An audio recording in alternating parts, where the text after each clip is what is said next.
আসসালামু আলাইকুম, সবাইকে সেন্ট নিউজ ইউটিউব চ্যানেলটির পক্ষ থেকে স্বাগতম। আশা করছি আপনারা সবাই খুব ভালো আছেন। যারা যারা প্রথম থেকে 12তম নিবন্ধনধারী রয়েছেন, 35+ হোক 40+ হোক, আপনার সার্টিফিকেটের মেয়াদ একেবারে শেষ হোক, তারপরও আপনাদের কিন্তু জব হবে বিশেষ গণবিজ্ঞপ্তি প্রকাশের মাধ্যমে।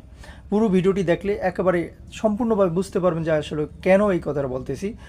তো পুরো ভিডিওটি দেখবেন এবং ভিডিওর শুরুতে আপনাদের প্রতি অনুরোধ থাকবে, সেটি হচ্ছে আপনি যদি এই চ্যানেলে নতুন দর্শক হন, চ্যানেলটি এখনই সাবস্ক্রাইব করে আমাদের সাথে যুক্ত থাকুন।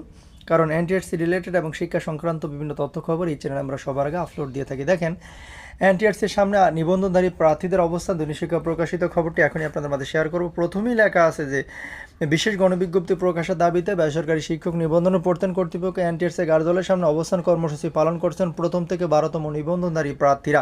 এখানে দেখেন, একেবারে ব্যানার ফেস্টুন সহকারে সকল তথ্য ছবি সহকারে এখানে দেওয়া রয়েছে। অনেক প্রার্থী কিন্তু এখানে অবস্থান করতেছে।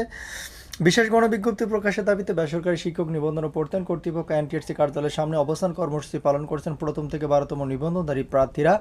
সোমবার 15 সেপ্টেম্বর রাজধানীর স্কাটনে বেসরকারি শিক্ষক নিবন্ধন ও প্রত্যয়ন কর্তৃপক্ষ এনটিআরসি কার্যালয়ের সামনে তারা নিবন্ধনধারী ঐক্যবদ্ধ প্ল্যাটফর্মের ব্যানারে তারা অবস্থান কর্মসূচি পালন করছেন। নিবন্ধনধারীরা বলেন, 2021 খ্রিস্টাব্দের 8 অক্টোবর থেকে এনটিআরসি নানা রকম বৈষম্য, স্বজনপ্রীতি, মন গড়ার নিয়মনীতি, বাণিজ্য ইত্যাদির কারণে আমরা প্রথম থেকে 12তম সাধারণ শিক্ষক বৃন্দর আন্দোলন সমাবেশ করেছি।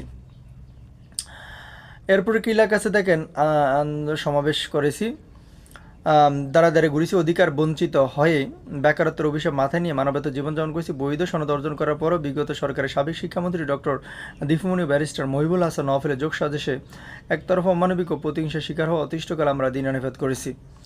তারা বলেন, এনটিআরসি 35+ বয়সের দোহাই দিয়ে আমাদের অধিকার হরণ করেছে, যেটা চাকরিবিধি অনুযায়ী সম্পূর্ণ অযৌক্তিক ও সঠিক না। আমরা যখন আবেদন করে পাশ করেছি তখন সবার বয়স 30-এর মধ্যে ছিল। আমরা প্রথম থেকে 12তম শিক্ষক নিবন্ধনধারী নিয়োগ বঞ্চিত শিক্ষক বৃন্দ গভীর দুঃখ ক্ষোভের সাথে জানাচ্ছি যে বিগত 5 আগস্টের পর আমরা যখন শান্তিপূর্ণভাবে আন্দোলন ও সমাবেশ করেছি তখন এনটিআরসি কর্মকর্তারা আমাদের আশ্বস্ত করেছিলেন যে একটি বিশেষ গণবিজ্ঞপ্তির মাধ্যমে দ্রুত আমাদের নিয়োগ কার্যক্রম সম্পূর্ণ করা হবে। কিন্তু অত্যন্ত দুঃখজনক সেই আশ্বাসের মিথ্যা প্রতিশ্রুতি দিয়ে তারা ষষ্ঠ গণবিজ্ঞপ্তি প্রকাশ করেছে। এতে আমাদের বৈধ অধিকারও আবার অস্বীকৃত হয়েছে। এভাবে আমাদের সঙ্গে প্রতারণা করা হয়েছে, যা সম্পূর্ণ অন্যায় ও অমানবিক। আরও বলেন, আমাদের নিয়োগের দেওয়ার জন্য রাষ্ট্রপতি আদেশ জারি করেছেন। প্রধান উপদেষ্টা আমাদের নিয়োগ সংক্রান্ত একটি সরকারি চিঠি ইস্যু করেছেন। এছাড়াও এনটিআরসি এর কর্মকর্তারা আমাদের কাছ থেকে বৈধ নিয়োগ বঞ্চিতদের একটি তালিকা চেয়েছিলেন। তার ফলশ্রুতিতেই আমরা সেই 1649 জনের একটি তালিকা প্রদান করি।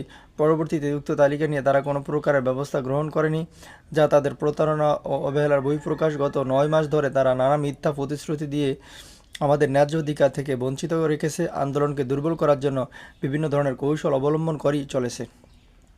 তো আশা করি বুঝতে পেরেছেন। এখানে আপনারা ভিডিওটি পজ করে দেখে নেবেন আরও কী লেখা আছে। আপনাদের প্রতি শুভকামনা থাকবে। আশা করি যে কোনো মুহূর্তে বিশেষ গণবিজ্ঞপ্তি আসবে। আসসালামু আলাইকুম।